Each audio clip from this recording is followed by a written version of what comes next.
Yes. This is the Daily News Practice Initiative, wherein we discuss important MCQs from The Hindu and Indian Express. The topics for today's discussion are mentioned over your screen. Let's begin the session. So the first practice question for today is based on this particular article, which appeared on the page number 8 of The Hindu. You must be aware that central government has recently approved the LIGO India project. So this gravitational wave observatory is going to be established in Maharashtra's Hingoli district. LIGO, which is Laser Interferometer Gravitational Wave Observatory, for the first time in the year 2015 detected gravitational waves. But Einstein in the year 1916 had already predicted this phenomena of gravitational wave in his general theory of relativity. So let us solve our first practice question, which is about the general theory of relativity. So for the UPSC examination, you must have some general idea regarding some fundamental theories in science and technology. As in the year 2018, we found this question on Albert Einstein's general theory of relativity. So let us solve our first practice question, which states that consider the following statements with reference to the general theory of relativity. Statement 1. According to the theory, massive objects cause a curvature of space-time. Now this is a correct statement. Statement 2. The curvature of space-time is inversely proportional to the mass of an object. Now this is an incorrect statement. So let us understand the reason. So as per the general theory of relativity, the mass of any object causes the curvature or distortion of the space-time. And this curvature of space-time is directly proportional to the mass of the object. This means that object of small mass create a small curvature. But as the mass increases, the curvature also increases. So what is gravity? Gravity is nothing but this curvature. The larger the mass, the larger this curvature, and the larger is the gravitational field of this body. Statement 3. The theory has been used to explain gravitational lensing and the expansion of the universe. Now this is a correct statement. So some important predictions of this theory is that the speed of light is constant in all inertial frames of reference. The theory also predicts that the universe is constantly expanding. And the theory also says that light is affected by gravity, and this phenomena is known as gravitational lensing. This means that light is also affected by this curvature of space-time. This causes the light to bend when it passes through a region of strong gravitational field. So the correct answer to this practice question is option A, and the correct answer to this UPSC PYQ is option D. The next practice question is based on this particular article from The Hindu. So this article is about the foreign ministers meeting of Shanghai Cooperation Organization, which was held in Goa on Friday. So for UPSC examination, you must be aware of various regional and international groupings or organizations. In the year 2022, we found this question, which was regarding the members of Organization of Turkic States. So let us solve our practice question, which states that which of the given countries are the members of Shanghai Cooperation Organization? The countries are Kazakhstan, Turkmenistan, Azerbaijan, Kyrgyzstan and Uzbekistan. So SCO is an intergovernmental organization which was founded in the year 2001 in Shanghai. So it is a major political, economic and military organization which currently has 8 members. These members are India, China, Kazakhstan, Kyrgyzstan, Russia, Pakistan, Tajikistan and Uzbekistan. India and Pakistan joined the organization in the year 2017, and Iran is set to become the member of SCO in the near future. So the correct answer to this question is option C, and the correct answer to our UPSC PYQ is also option C. So the next practice question is based on this particular article which appeared on The Hindu. So as per this news article, the Deputy Governor of RBI has remarked that the adoption of central bank digital currencies can ease the cross-border payments. So CBDC becomes important under the government policies and interventions regarding Indian economy. In the year 2018, we found this question regarding the legal tender money. So let us solve our practice question, which states that with reference to the central bank digital currency CBDC, consider the following statements. Statement 1. It will be treated as a legal tender issued by the central bank in digital form. Now this is a correct statement. So what is a legal tender? Legal tender is the money which the creditor is under compulsion to accept in settlement of his claims. So what is central bank digital currency? It is simply the digital form of nation's fiat currency. So it is an alternative of paper currency and will be in the form of tokens. And similar to the paper currency, this will be also treated as a legal tender. Statement 2.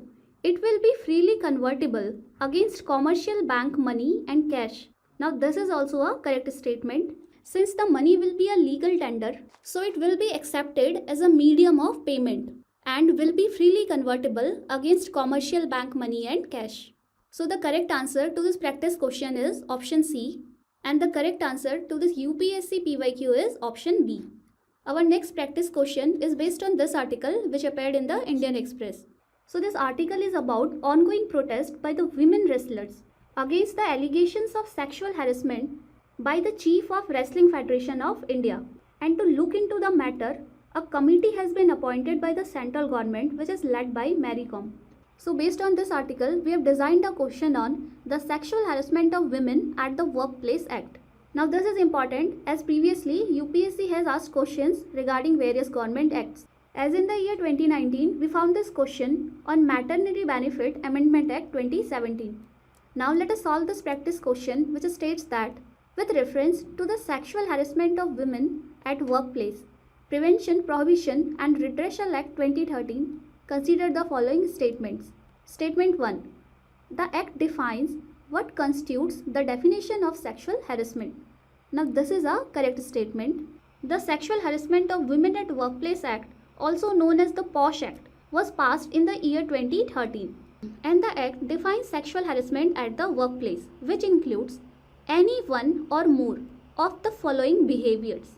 These unwelcome acts or behaviors include physical contact and advances, a demand or request for sexual favors, sexually colored remarks, showing pornography, or any other unwelcome physical, verbal or non-verbal conduct of sexual nature. Statement 2. Every employer is required to set up an internal complaints committee at each office or branch with 30 or more staff members. Now this is an incorrect statement. This is because as per this act, every employer is required to set up an internal complaints committee at each office or branch which had 10 or more staff members. Statement 3. The act offers no protection against a false complaint of sexual harassment. Now this is an incorrect statement as the employer can take actions against the false complaint of sexual harassment made by a woman or any person.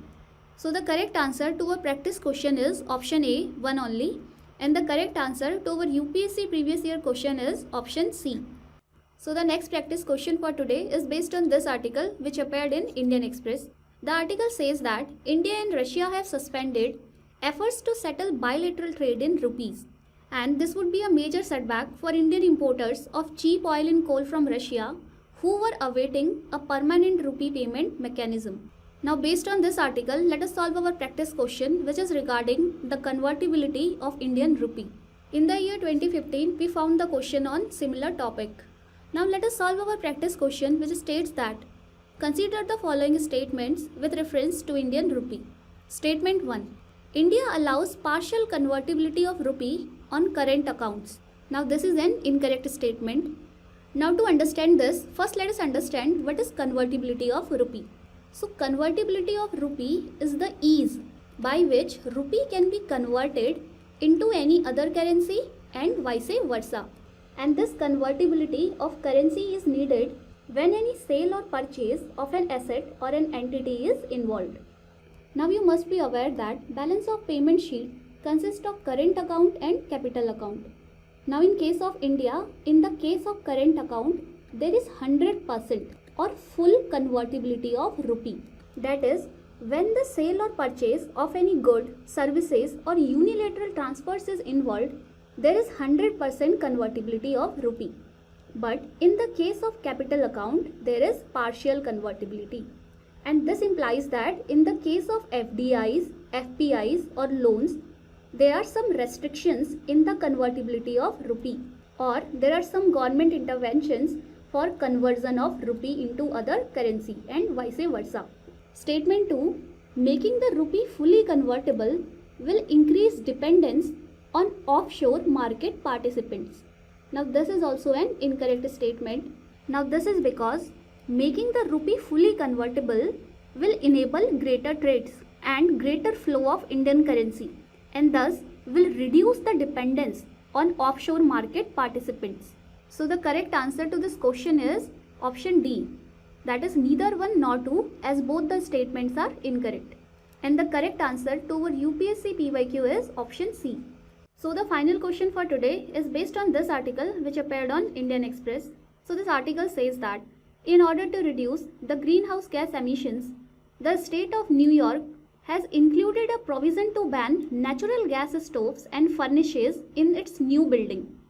Though the content of this news article may not be that important for your UPSC perspective, but you should have a clear idea regarding various conventional and non-conventional sources of energy. In the year 2014, we found this question on coal bed methane and shale gas.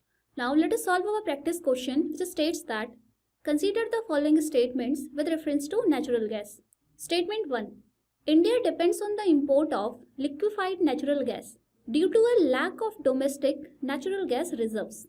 Now this is an incorrect statement. So what is a natural gas? Natural gas is also a kind of fossil fuel. It is a naturally occurring hydrocarbon mixture of gas in which the major composition is that of methane. Along with methane, it also contains the small percentage of carbon dioxide, nitrogen, hydrogen sulfide and helium. So the use of natural gas is comparatively better than coal, but it is also a source of greenhouse gas emission. Now let's come to our first statement. Now this statement is incorrect because India has domestic natural gas reserves. This can be seen from this map of India. So the majority of natural gas reserves in India are concentrated in Arabian Sea.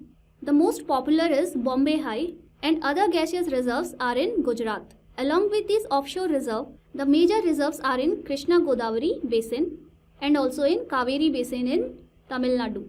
Further, India also has natural gas reserves in Assam and Tripura and also in Rajasthan. But the domestic production of natural gas in India is only sufficient to meet around 50% of its requirement, and another 50% of India's domestic requirement is met through imports. Statement 2. Natural gas is the primary feedstock for the production of hydrogen fuel at an industrial scale. Now this is a correct statement. So by the process called steam methane reforming, natural gas can be used to produce hydrogen fuel, which is also deemed as the fuel of the future. So the correct answer to this question is option B. And the correct answer to our UPSC previous year question is option D. So this brings an end to today's session. Stay connected for more updates. Thank you.